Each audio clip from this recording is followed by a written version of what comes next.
പിതാവിൻ്റെയും പുത്രൻ്റെയും പരിശുദ്ധാത്മാവിൻ്റെയും നാമത്തിൽ ആമേൻ. വിശുദ്ധ മാർക്കോസ് എഴുതിയ സുവിശേഷം 1-ാം അധ്യായം 40 മുതൽ 45 വരെയുള്ള തിരുവചനങ്ങൾ.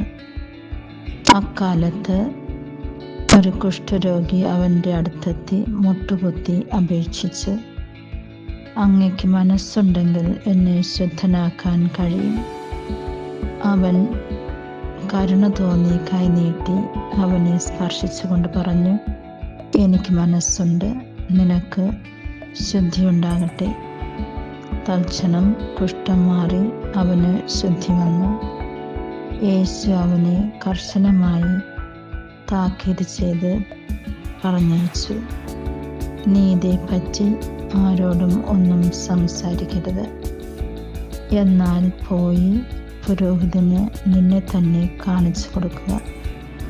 മോശയുടെ കൽപ്പന അനുസരിച്ച് ജനങ്ങൾക്ക് സാക്ഷ്യത്തിനായി ശുദ്ധീകരണ കാഴ്ചകൾ സമർപ്പിക്കുകയും ചെയ്യുക. എന്നാൽ അവൻ പുറത്തു ചെന്ന് വളരെ കാര്യങ്ങൾ പ്രഘോഷിക്കാനും അത് പ്രസിദ്ധീകരിക്കാനും തുടങ്ങി. തന്മൂലം പിന്നീട് പട്ടണത്തിൽ പരസ്യമായി പ്രവേശിക്കുവാൻ യേശുവിന് സാധിച്ചില്ല. അവൻ പുറത്ത് വിജനപ്രദേശങ്ങളിൽ തങ്ങി. ജനങ്ങളാകട്ടെ എല്ലായിടങ്ങളിൽ നിന്നും അവൻ്റെ അടുത്ത് വന്നുകൊണ്ടിരുന്നു. ഈ വചനഭാഗത്തിലൂടെ യേശു നമ്മെ മനസ്സിലാക്കി തരുന്നത്,